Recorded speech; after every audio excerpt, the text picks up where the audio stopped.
نہر زبیدہ کا درد بھرا واقعہ۔ بسم اللہ الرحمن الرحیم۔ ناظرین، یہ دوسری صدی ہجری کا زمانہ تھا۔ دنیا کے چپے چپے میں اسلام کی کرنیں اپنی تابناک شعاعیں بکھیر رہی تھیں۔ وہی عرب جو کچھ عرصہ پہلے انتقام کی آگ میں جھلس رہے تھے، آج اسلامی تعلیمات کی بدولت تمام بھائی بھائی بن چکے تھے۔ قبائل کے درمیان باہمی اختلاف پائے جاتے تھے، مگر محاذ جنگ پر جب اکٹھے ہوتے تو سب ایک دوسرے کا بے حد احترام کرتے تھے۔ تلواروں کی سائے میں ان کی نمازیں ادا ہوتی تھیں، اور جن جن ملکوں میں وہ جہاد کا پرچم لہراتے، وہاں کے باشندوں کے ساتھ عدل و انصاف کرنا ان کی شان تھی۔ دوسری جانب مسلمان مبلغین بھی دعوت و تبلیغ کا کام جاری رکھے ہوئے تھے۔ چنانچہ دیکھتے ہی دیکھتے مسلمانوں کی تعداد میں بے تحاشا اضافہ ہونے لگا۔ دوسری صدی ہجری کے آخر میں مملکت اسلامیہ کی باغ دوڑ خلیفہ ہارون الرشید کے ہاتھ میں ہے۔ دنیا کے گوشے گوشے سے مسلمان بیت اللہ شریف کا حج ادا کرنے کے لیے آ رہے ہیں۔ مکہ مکرمہ میں پانی ناپید ہے۔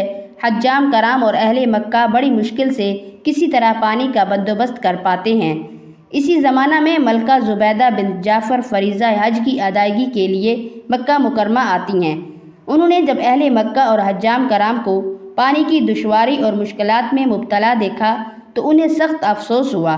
چنانچہ انہوں نے اپنے اخراجات سے ایک عظیم الشان نہر کھودنے کا حکم دے کر ایک ایسا فقید المثال کارنامہ انجام دیا جو رہتی دنیا تک عالم بشریت کو یاد رہے گا۔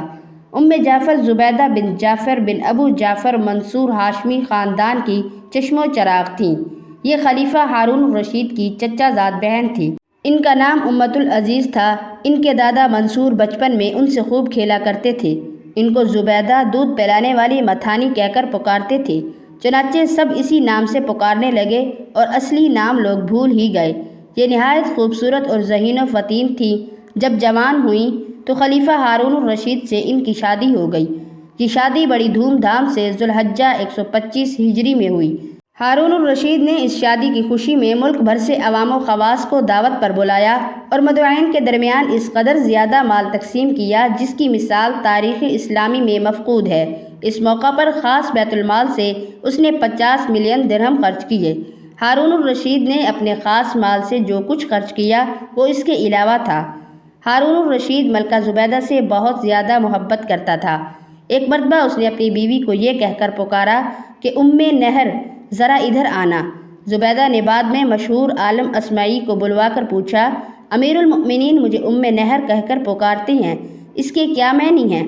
اسماعی نے جواب دیا، چونکہ جعفر عربی لغت میں نہر کو کہتے ہیں اور آپ کی کنیت جعفر ہے، اس لیے نہر معنی لے کر آپ کو اس نام سے پکارا ہوگا۔ زبیدہ بڑی ہی سمجھدار خاتون تھیں۔ حاشیہ برادروں کے کہنے پر کبھی فوری فیصلہ نہیں کرتی تھی۔ ایک مرتبہ ایک شاعر نے ان کی خدمت میں چند اشعار سنائے، مگر ردیف و قافیہ اور الفاظ کی ترکیب میں شاید وہ اپنا مافی الضمیر اچھی طرح سے ادا نہیں کر سکا۔ شعر کے مفہوم سے ان کی عظمت کی بجائے گستاخی عیاں تھی۔ حشم و حزم نے شاعر کی عبارت کو ملکہ کی بے ادبی پر محمول کیا اور اس کو گرفتار کرنا چاہا، مگر ملکہ نے ان سے کہا، اس کو نظر انداز کر دو، کیونکہ جس کی نیت اچھی بات کہنے کی ہو مگر اس سے لغزش ہو جائے، ایسا شخص اس آدمی سے بہتر ہے جس کی نیت بری ہو مگر وہ اچھی بات کہہ جائے۔ ملکہ زبیدہ کی خدمت کے لیے 100 نوکرانیاں تھیں جن کو قرآن کریم یاد تھا اور وہ ہر وقت قرآن پاک کی تلاوت کرتی رہتی تھیں۔ ان کے محل میں قرأت کی گنگناہٹ شہد کی مکھیوں کی بھنبھناہٹ کی طرح آتی رہتی تھی۔ زبیدہ نے پانی کی قلت کے سبب حجاج کرام اور اہل مکہ کو درپیش مشکلات اور دشواریوں کا اپنی آنکھوں سے مشاہدہ کیا تو انہوں نے مکہ میں ایک نہر بنانے کا ارادہ کیا۔ اس سے پہلے بھی وہ مکہ والوں کو بہت زیادہ مال سے نوازتی رہتی تھی اور حج و عمرہ کے لیے مکہ آنے والوں کے ساتھ ان کا سلوک بے حد فیاضانہ تھا۔ اب نہر کی کھدائی کا منصوبہ سامنے آیا تو مختلف علاقوں سے ماہر انجینئر بلوائے گئے۔ مکہ مکرمہ سے 35 کلومیٹر شمال مشرق میں وادی حنین کے جبال تاج سے نہر نکالنے کا پروگرام بنایا گیا۔ ایک نہر جس کا پانی جبال قرا سے وادی نعمان کی طرف جاتا تھا، اسے بھی نہر زبیدہ میں شامل کر لیا گیا۔ یہ مقام عرفات سے 12 کلومیٹر جنوب مشرق میں واقع تھا۔ علاوہ ازیں منا کے جنوب میں صحرا کے مقام پر ایک تالاب بئر زبیدہ کے نام سے تھا جس میں بارش کا پانی جمع کیا جاتا تھا۔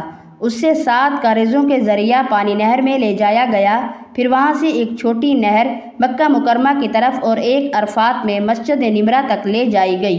اس عظیم منصوبے پر 17 لاکھ دینار خرچ ہوئے۔ ملکہ زبیدہ نے انتہائی شوق اور جذبہ اخلاص کے تحت نہر کی کھدائی کرائی تھی۔ وہ حجاج کرام اور اہل مکہ کو پانی کی دشواریوں سے نجات دلانا چاہتی تھیں، اور یہ کام صرف اللہ تعالیٰ کی خوشنودی کے لیے انہوں نے کیا۔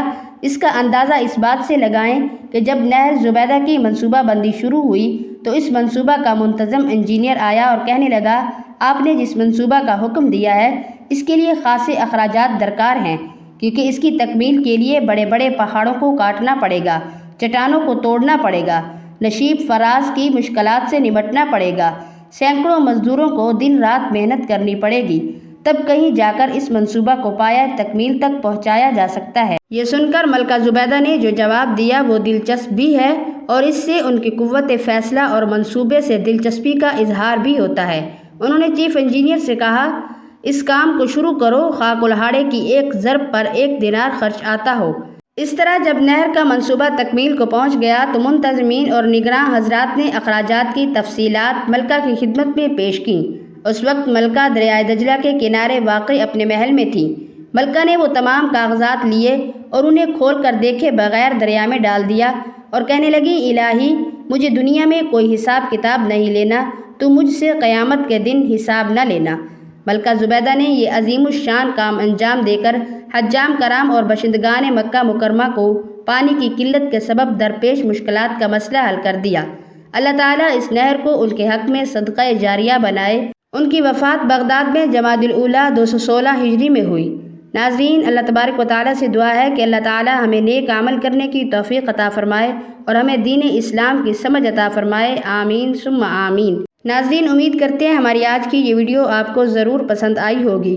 اگر آپ نے ہمارے چینل کو ابھی تک سبسکرائب نہیں کیا تو آپ سے گزارش کرتے ہیں کہ ہمارے چینل کو سبسکرائب کر کے بیل آئیکن کے بٹن کو پریس کر دیں تاکہ فیوچر میں اپلوڈ ہونے والی ہر نئی اسلامی و معلوماتی ویڈیوز کا نوٹیفیکیشن آپ کو بر وقت ملتا رہے۔ اللہ ہم سب کا حامی و ناصر ہو۔ ناظرین، اللہ تعالیٰ کے 99 ناموں میں سے ایک نام کمنٹ باکس میں ضرور ٹائپ کریں۔